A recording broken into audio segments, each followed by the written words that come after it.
আপনারা তো দেখলেনই, এই রোবটটা হচ্ছে আপনাদের 600 কেজি ওজনের মালামাল কিন্তু তারা পরিবহন করতে পারবে, এবং আপনি যদি নিজেকে ডিটেক্ট করিয়ে দেন সেই রোবট আপনার পিছনে পিছনে যাইতে থাকবে।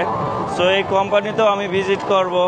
আপনারা কি চান কি না এরকম অ্যাডভান্স টেকনোলজি কোম্পানিগুলো আপনাদেরকে দেখাই? কমেন্টে জানান। বাংলাদেশের রাস্তাতে ঝাড়ু দিতে দিতে জীবন শেষ, হ্যাঁ, যে বিশেষ করে উন্নত দেশগুলোতে সিটি কর্পোরেশনে, আমাদের দেশে হয়তো চাইলে ব্যবহার করতে পারে, মানে রুটকে ক্লিন করার জন্য এই রোবট ব্যবহার করা হয়ে থাকে।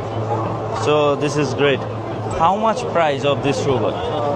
মানে $37,000, অলমোস্ট 45 লাখ টাকার মতো এখান থেকে কিনলে লাগবে। কোম্পানিতে আমি ভেরি সুন ভিজিট করব, যে আসলে রোবটটা কেমনে বানায়। কারণ আমি এই কোম্পানিগুলো ভিজিট করার কারণ হচ্ছে, যেহেতু আমি সফটওয়্যার ইঞ্জিনিয়ারিংয়ে ব্যাচেলর, আর্টিফিশিয়াল ইন্টেলিজেন্সে মাস্টার, সো তারা খুব সহজেই অ্যাক্সেস দিচ্ছে আমাকে।